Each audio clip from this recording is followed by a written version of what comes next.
I want to start with Delcy Rodriguez, the interim leader of Venezuela. President Trump is saying that she will do what we think is necessary to make Venezuela great again, which also includes facilitating access to the country's oil, or she will face a fate worse than Maduro. On the other hand, she is saying that Venezuela will never again be slaves, will never again be a colony of any empire. She's an avowed leftist handpicked by Maduro. How do you read that disparity? Doesn't this seem like there is going to be an inevitable armed conflict between the U.S. and Caracas?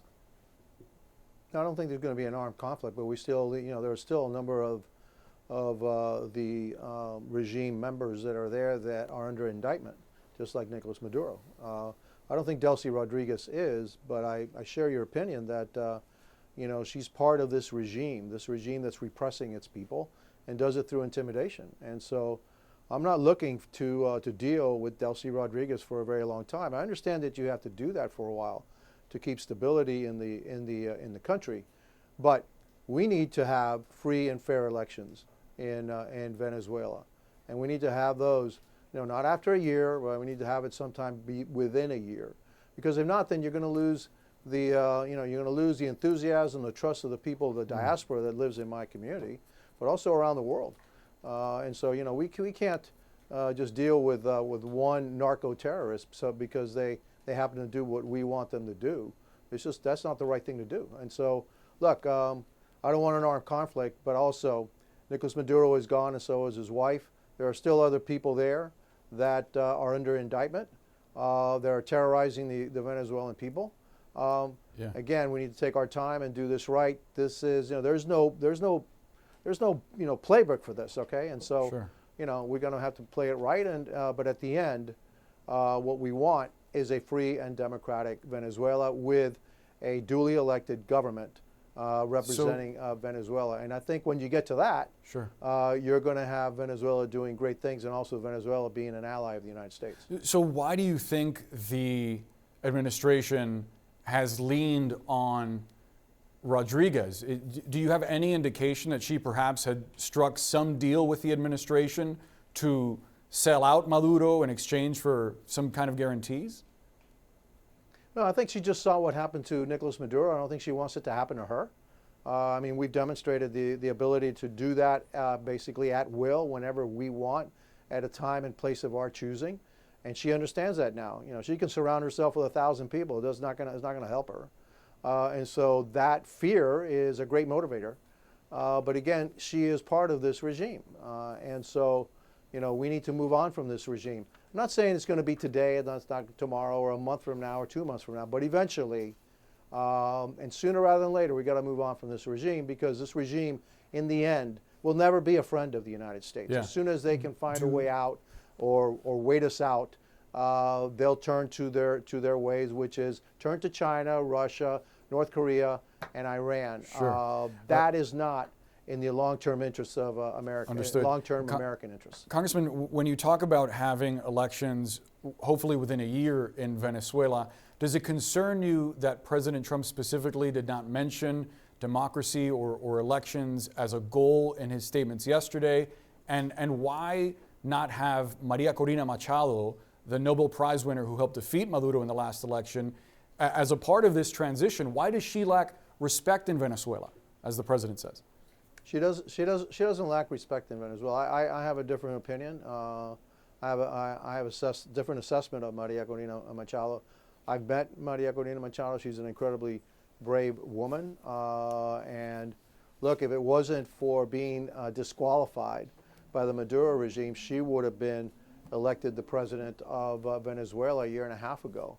Now that's an election happened a year and a half ago, and so I think that something new needs to happen. But if it were to happen today, I can tell you that Maria Corina Machado would be the president of Venezuela.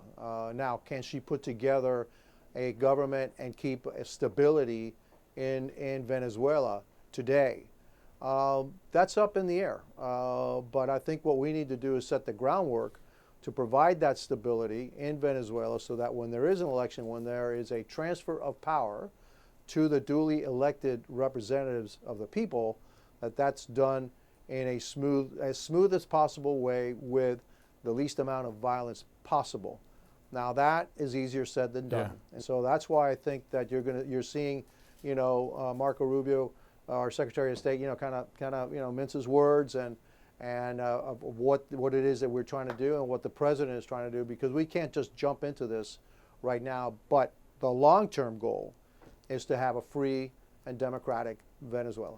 President Trump spoke extensively yesterday about maximizing American access to Venezuela's oil and limiting access for U.S. adversaries. Venezuela is a sovereign nation. So if like Brazil or Saudi Arabia sells oil to China, what is different about Venezuela selling oil to China? What claim does the U.S. have over Venezuela's oil? Oh, look, a lot of the infrastructure there was built by American companies, and so it's a return on investment of American companies on that oil. Are they a sovereign nation? Yeah. Can they sell their oil to whoever? Yeah. What we need to do is focus more in Latin America. We've allowed the Chinese, the Russians, North Koreans, and the Iranians to have access or actually make inroads in Latin America because we have been asleep at the wheel. Plus, we've also had these dictatorships that are adverse to the United States. And this hemisphere should be the hemisphere of freedom and democracy. And when you have freedom and democracy, you bring along peace. But also, most democracies are actually allied to the United States, not so much to China, Russia, North Korea, and Iran. And so we should be fostering democracy in Latin America and do what we can to eliminate these dictators or pressure them or do what we can in order to stop spread democracy and limit dictatorship in our hemisphere. To that point, Congressman, should the United States intervene militarily in Cuba next? I'm not calling for military intervention. Look, I think one of the things in Cuba, the Cuban regime is in the weakest position it's been in over 60 years. And now if in fact we can cut off the aid that Venezuela is giving to Cuba, that it's going to be even weaker. And so there have been demonstrations in Cuba against the regime. They can't even keep the lights on. I think we exert more pressure on Cuba, and then so that they can determine, the regime itself can determine that it's in an untenable position and that it needs to leave. And then once, again, we can have a free and democratic Cuba that becomes an ally of the United States instead of being an adversary of the United States. And the same thing goes to Nicaragua.